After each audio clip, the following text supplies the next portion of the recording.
In 1953, Onassis devised a plan so audacious that it threatened to turn the multinational oil industry on its head. He found out that he was in conflict with the policy of the oil companies, the major oil companies, the Seven Sisters, because they would build their own ships and they would only charter independent carriers from time to time. As he wrote once in a letter, he felt like a taxi driver who saw that all his customers would buy their own cars. So he wanted a piece of the cake.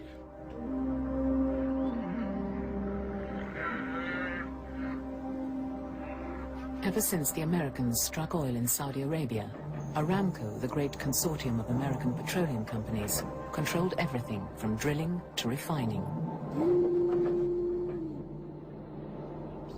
Onassis took an offer to the new and inexperienced king. He asked the king to let him ship an ever-increasing share of Saudi crude. In return, he promised to build a fleet of oil tankers flying the Saudi flag. The Jeddah deal would have enabled him to dictate world freight rates for oil. Had the deal of Jeddah been successful for Onassis, he would have become the richest man in the world.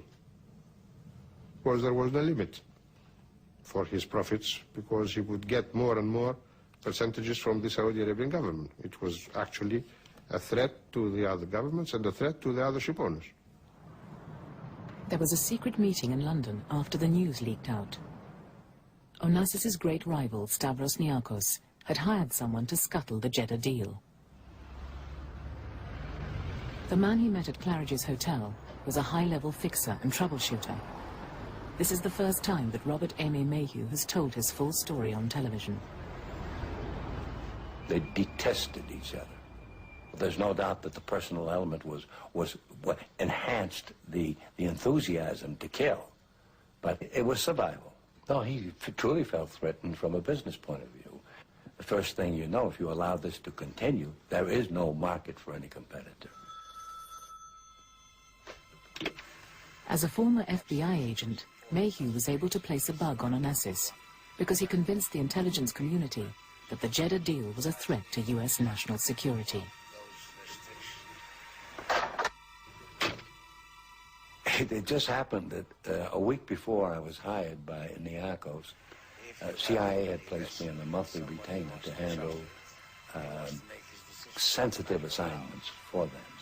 As a consequence, now we really have a built-in ally. They made their communication system available to me throughout the world. And we made life for Mr. Onassis more difficult.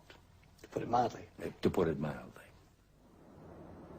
Mayhew activated his political contacts in Washington. He started at the top. What happened is that we were able to have an appointment with the Vice President of the United States. Mr. Nixon was Vice President at the time, and he immediately recognized that this is something that should be immediately presented to the National Security Council. After thanking him, and on the way out, he said, if you have to kill this son of a bitch, don't do it on American shores. Mayhew struck his next blow at a shipyard in Germany. Well, the first super tanker that was being built specifically for this deal was at Hamburg, and it was to be named after the king, the then king. And we realized that we could never stop the agreement if that first shipment was allowed to take place. And as a consequence, in a fight for time, we managed to organize a strike at the shipyard in Hamburg. So you organized? Who organized it? I did through some of my operators, and also with the help of CIA. Despite everything, Onassis finished his ship. He even invited American oil executives to attend her launch. Onassis knew that if they refused his invitation, it would be an insult to the Saudi king, after whom the ship was named. Mayhew devised a new means of attack. We felt quite sure that his financial structure was very, very weak, and that if we could cause him a major problem, that his whole house of cards would collapse.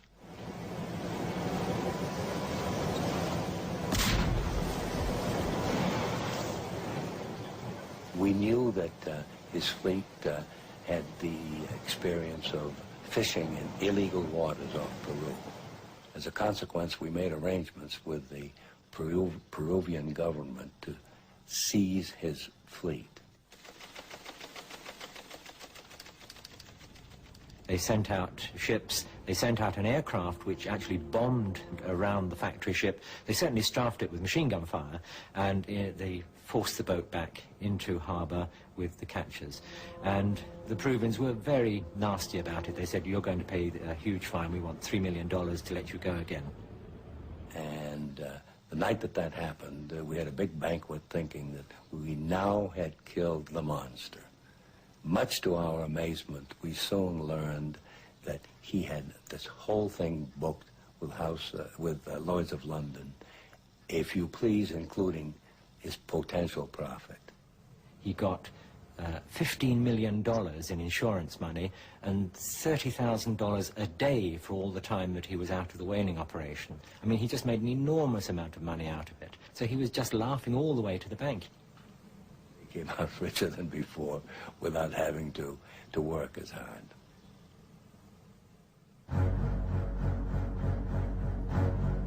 In the end, a Swiss court ruled in favor of the big oil companies.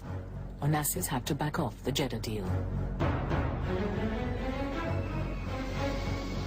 By then, big oil had almost brought him to his knees.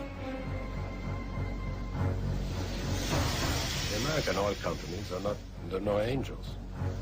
They're far more unscrupulous than any Greek ship, whatever it was. They went after him. Why would they allow Onassis to make all the profits with the Arabs when they were doing it themselves? They had ships too, and they were afraid that Onassis might up the freights of his ships when they were carrying their oil, which was coming to them. Well, they all gang together in a concerted effort to frustrate the deal, politically, financially, and otherwise. First of all, they would not charter the ships. The Onassis fleet was boycotted. Secondly, they would look into the charter parties which were in existence for loopholes in order to frustrate and jeopardize the deal. And also by protesting to the Saudi government and doing a big fuss. So this was a very bad situation for Onassis and his fleet, because suddenly he was obliged to lay up the highest number of his fleet.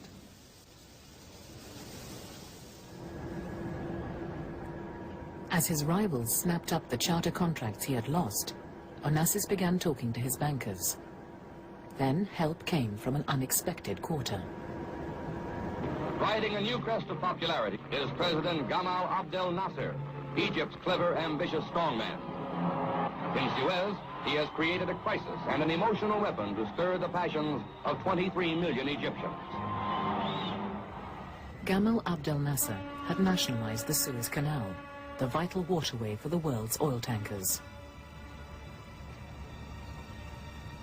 Believing their national interests were at stake, Britain and France went to war.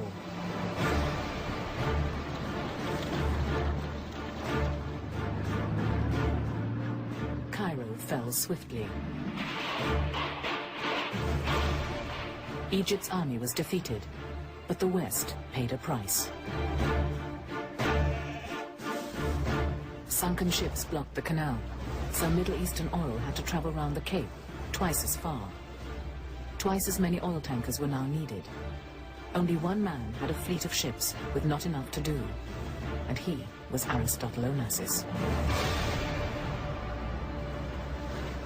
When the Suez Canal closed down, we had a 65,000-ton tanker which made one trip from Persian Gulf to UK or Northern Europe. and earn $6.5 million.